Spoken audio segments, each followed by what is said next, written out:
नमस्कार दोस्तों, मैं आपके साथ विभा उपाध्याय और आप देख रहे हैं न्यूज़ 18 बिहार झारखंड का डिजिटल प्लेटफॉर्म। बुधवार शाम ढाका में जो कुछ हुआ वो सिर्फ एक प्रदर्शन नहीं था, वो एक मैसेज था, एक चेतावनी और शायद एक टेस्ट भारत की सहन शक्ति का भी। 1971 के बाद पहली बार भारत बांग्लादेश रिश्तों की नींव इतनी बुरी तरह से हिली हुई नजर आती है।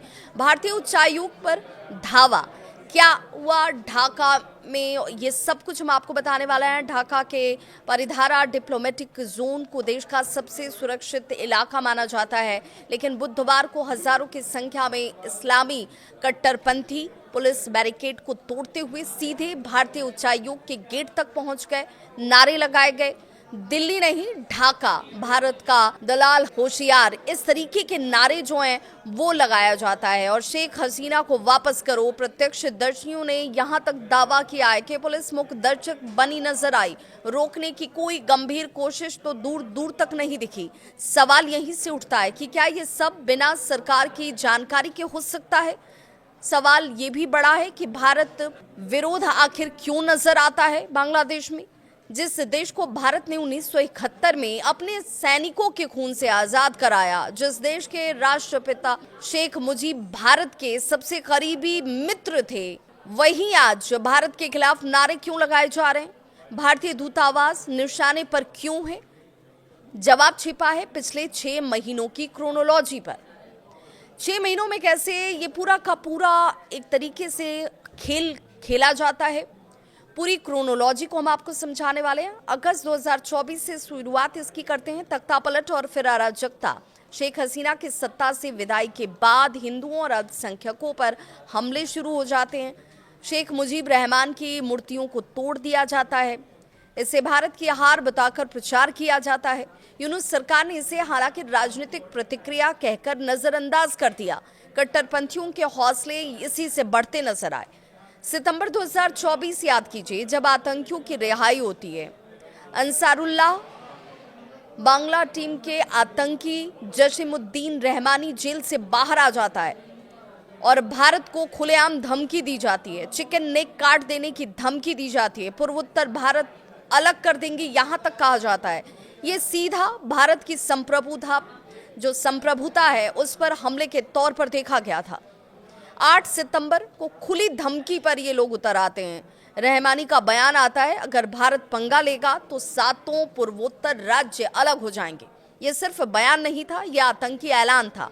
अक्टूबर 2024 की बात करें तो दुर्गा पूजा और आर्थिक दबाव जो है, इस दौरान आपने देखा होगा, पूजा के दौरान हिंसा हुई। भारत और बांग्लादेश बिजली समझौतों की समीक्षा, अडानी प्रोजेक्ट पर सवाल, संकेत बहुत साफ था, भारत पर दबाव बनाना। नवंबर 2024 की बात करेंगे, जब इस्कॉन को निशाना बनाया गया। ढाका यूनिवर्सिटी में इस्कॉन को आतंकी घोषित करने की मांग की जाती है। यहाँ पर जिस तरीके से हमला होता है, वहाँ पर पूरी घटना को इस लिहाज से भी देखा गया, लेकिन सरकार की चुप्पी जो है, जो मौन है, वो एक तरीके से समर्थन के तौर पर समझा गया।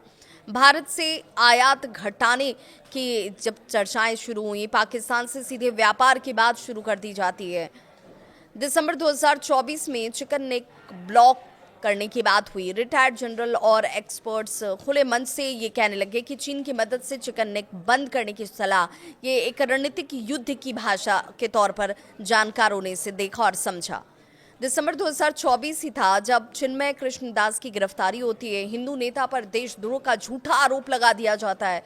भगवा झंडे को राष्ट्रीय ध्वज से जोड़कर विवाद खड़ा करने की कोशिश की जाती है। हालांकि इस पर भारत ने अपनी आपत्ति जरूर दर्ज करा दी।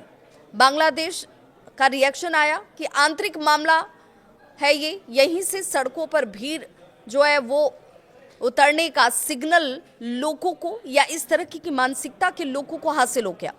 15 दिसंबर 2025 की तारीख थी जब फिर धमकी दी गई और नेशनल सिटीजन्स पार्टी के नेता हसनत अब्दुल्ला की बात करें तो भारत को लेकर उनका बयान आता है कि भारत ने अस्थिर किया तो पूर्वोत्तर को काट देंगे।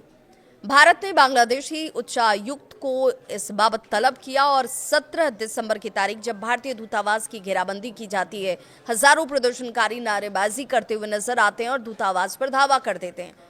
यही था प्लान का आखिरी स्टेप। पर्दे के पीछे आखिर कौन है ये भी जान लीजिए। तो जमाते इस्लामी, प्रतिबंध के बावजूद सत्ता में उसकी पकड़ दिखती है।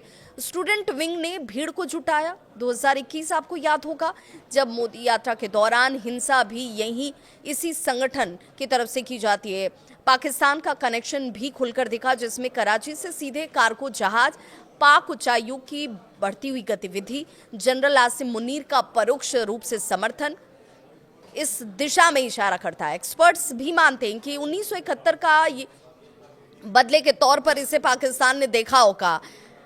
और क्या कह रहे हैं एक्सपर्ट्स, जरा वो भी जान लीजिए। ये भारत विरोधी साजिश है, सिलसिलेवार तरीके से रची गई साजिश है। यूनुस सरकार कमजोर है, सेना और कट्टरपंथियों की कठपुतली बन चुकी है। रणनीतिक जो विश्लेषण करने वाले विश्लेषक हैं वो कहते हैं कि पहले मूर्तियों को तोड़ना और फिर हिंदू नेता को जेल भेज देना। अब राजनयिकों को डराया जा रहा है। ढाका में जो कुछ हुआ वो संयोग नहीं, अचानक से नहीं हुआ, ये एक टेस्ट रन था, जैसे भारत की प्रतिक्रिया नापने का। अब सवाल ये है कि क्या भारत सिर्फ कूटनीति करेगा या सख्त संदेश देगा? आपकी राय क्या है?